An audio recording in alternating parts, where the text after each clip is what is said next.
ಈ ಪ್ರಮುಖ ಕೃತಿಗಳನ್ನ ಯಾರು ಬರೆದ್ರು ಅಥವಾ ಯಾರು ಬರೆದ ಕೃತಿ ಯಾವುದಾಗಿದೆ, ಕೃತಿಗಳನ್ನ ಯಾರು ಬರೆದ್ರು ಅಥವಾ ಅವರು ಬರೆದ ಕೃತಿಗಳು ಯಾವುದು, ಈ ಆಧಾರದ ಮೇಲೆನೂ ಕೂಡ ಸಾಕಷ್ಟು ಏನಾಗ್ತಪ್ಪ ಅಂದಾಗ ಸ್ಪರ್ಧಾತ್ಮಕ ಪರೀಕ್ಷೆಗಳಲ್ಲಿ ಕ್ವಶನ್ಸ್ಗಳಾಗ್ತಿರ್ತವೆ.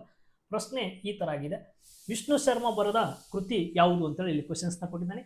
ಅರ್ಥಶಾಸ್ತ್ರ, ಬುದ್ಧ ಚರಿತ, ಪಂಚತಂತ್ರ, ರಾಮಚರಿತ ಮಾನಸ ಅಂತೇಳಿ ಇಲ್ಲಿ ಆಪ್ಷನ್ಸ್ಗಳಿದಾವೆ.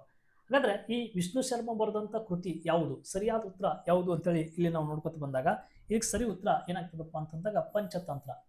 ಪಂಚತಂತ್ರವನ್ನು ಬರೆದವ್ರು ಯಾರಪ್ಪ ಅಂದಾಗ ಈ ವಿಷ್ಣು ಶರ್ಮಾ. ಹಾಗಾದ್ರೆ ಅರ್ಥಶಾಸ್ತ್ರವನ್ನು ಬರೆದವರು ಯಾರು, ನಿಮ್ಗೆ ಎಕ್ಸಾಮ್ದ ಕ್ವಶನ್ಸ್ನ ಕೇಳ್ತಿರ್ತಾನೆ. ಅರ್ಥಶಾಸ್ತ್ರವನ್ನು ಬರೆದವ್ರು ಯಾರಪ್ಪ ಅಂದಾಗ ಕೌಟಿಲ್ಯ. ಕೌಟಿಲ್ಯ ಅಂದ್ರೆ ಒಂದೇ, ಚಾಣಕ್ಯ ಅಂದ್ರೆ ಒಂದೇ, ವಿಷ್ಣುಗುಪ್ತ ಅಂದ್ರೆ ಒಂದೇ. ಈ ಥರ ಸಾಕಷ್ಟು ಹೆಸರಿನಿಂದ ಏನಾಗ್ತದಪ್ಪ ಅಂದ್ರೆ ಕರೆಸ್ಕೊಳ್ಳುವಂಥ ಒಬ್ಬ ವ್ಯಕ್ತಿ. ಕೌಟಿಲ್ಯ ಬರೆದಿದ್ದು ಅರ್ಥಶಾಸ್ತ್ರ.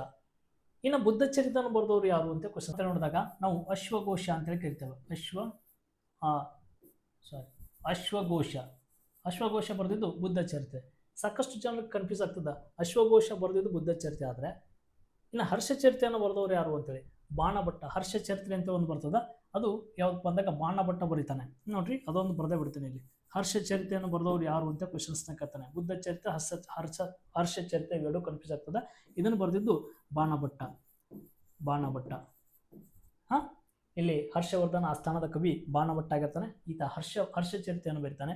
ಇಲ್ಲಿ ಬುದ್ಧ ಚರಿತೆಯನ್ನು ಬರೆದವರು ಅಶ್ವಘೋಷ. ಇನ್ನು ಪಂಚತಂತ್ರ ಈ ವಿಷ್ಣು ಶರ್ಮಾ ಬರೆದಿದ್ದು ಪಂಚತಂತ್ರ ಆಯಿತು. ಇನ್ನು ರಾಮಚರಿತ ಮಾನಸ ಇದನ್ನು ಬರೆದವರು ಯಾರಪ್ಪ ಅಂತ ಅಂದಾಗ ತುಳಸಿದಾಸರು. ಯಾರು? ತುಳಸಿದಾಸರು ಈ ರಾಮಚರಿತ ಮಾನಸವನ್ನು ಬರೀತಾರೆ. ಇದೇ ರೀತಿಯಾಗಿ ಸಾಕಷ್ಟು ಕೃತಿಗಳಿದಾವೆ, ಅವರೆಲ್ಲ ಬರೆದವರು ಯಾರು ಅಂತೇಳಿ. ನಿಮ್ಗೆ ಸಾಧ್ಯ ಆದಂಥ ಕೃತಿಗಳು ಯಾವುವು ನನಗೆ ಬರ್ತಾವು ಅವನ್ನ ಕಮೆಂಟ್ ಬಾಕ್ಸ್ನಲ್ಲಿ ಕಮೆಂಟ್ ಮಾಡಿ ನೋಡೋಣ. ಓಕೆ, ಈ ಥರ ಪ್ರಶ್ನೆಗಳಿಗೋಸ್ಕರ ಪೇಜಸ್ನ ಫಾಲೋ ಮಾಡ್ಕೊಡ್ರಿ. ಧನ್ಯವಾದಗಳು ರೀ.